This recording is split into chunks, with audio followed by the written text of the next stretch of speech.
Why we celebrate Christmas? Without the Lord Jesus Christ, we don't have Christmas.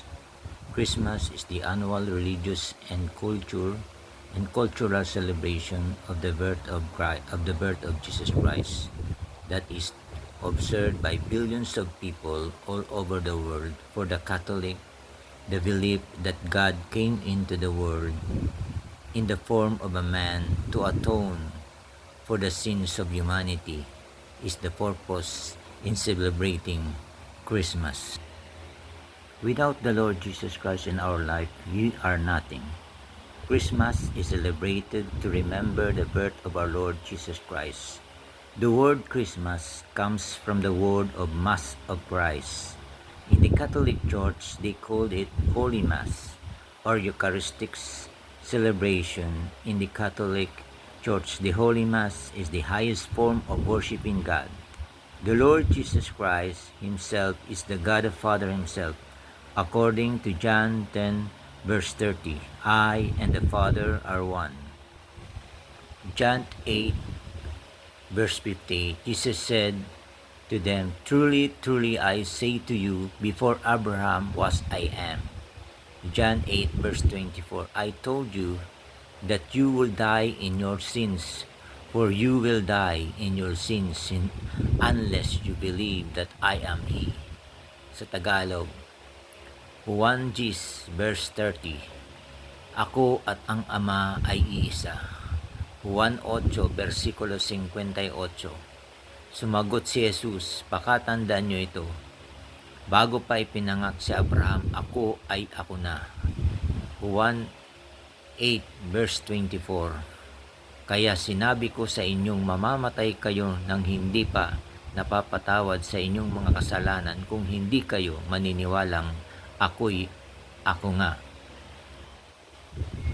Juan 8, versikulo 24, Kaya sinabi ko sa inyong mamamatay kayo nang hindi pa napapatawad sa inyong mga kasalanan kung hindi kayo maniniwalang ako'y ako nga. Mamamatay nga kayo nang hindi pa napapatawad sa inyong mga kasalanan. Note, yan ang katotohanan kapag hindi ka naniwala na si Jesus Kristo ay siya rin ang Diyos Ama, mamamatay kang hindi pa pinapatawad sa iyong kasalanan. Isa pa sa pinatunayan ng sarili ng salita ng Diyos,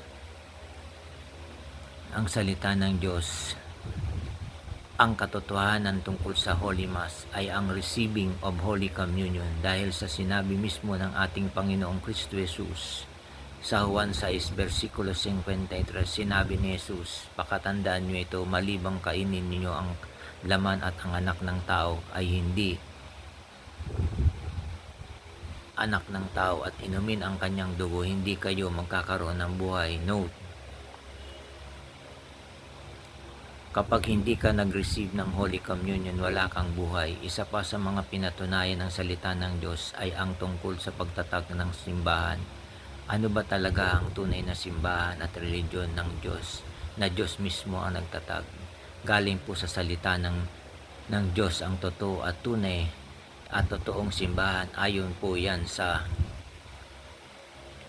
Mateo 16, versikulo 18-19, at sinabi ko sa iyo, ikaw Pedro, at sa ibabaw ng batong ito itatayo ko ang aking iglesia at ang pintuan ng daigdig ng mga patay ay hindi magtatagumpay laban sa kanya. Ibibigay ko sa iyo ang mga susi ng kaharian ng langit. Ang ipagbabawal mo sa lupa ay pagbabawal sa langit. Ang ipahintulot mo sa lupa ay ipahintulot din sa langit. Si Kristo Jesus po mismo ang nagtatag ng Catholic Church. Bakit? Ito po ang sagot dahil po sinabi po ng ating Panginoong Kristo Jesus sa Mateo 16, 18-19. Sabi ni Kristo Jesus, itatayo ko ang aking simbahan. Ang binigyan po niya ng authority ng ating Panginoon si Kristo Jesus ay si San Pedro dahil siya po ang binigyan ng mga susi ng kaharian ng langit. Ang ipagbabawal mo sa lupa ay pagbabawal sa langit at ang ipahintulot mo sa lupa ay ipahintulot din sa langit. Si San Pedro ang unang Pope ng Catholic Church. Sa kapanahunan ng successor po ni San Pedro ay si Pope Francis, head of the Catholic Church. Down the line, Cardinal, Bishop, and Priest, sila lang po ang may karapatan na magsagawa ng banal na misa at ang Holy Mass o Eucharistic celebration sa Catholic Church lang po ito nagaganap. Note, yan po ang katotohanan. The true church is the Catholic Church dahil si Kristo Jesus mismo ang nagtatag ng wala na pong ibang reliyon at simbahan. Catholic Church po talaga ang itinatag at tunay at totoong simbahan na Diyos mismo ang nagtatag nito. Wala na pong ibang reliyon at simbahan na itinatag si Kristo Jesus maliban po sa Catholic Church.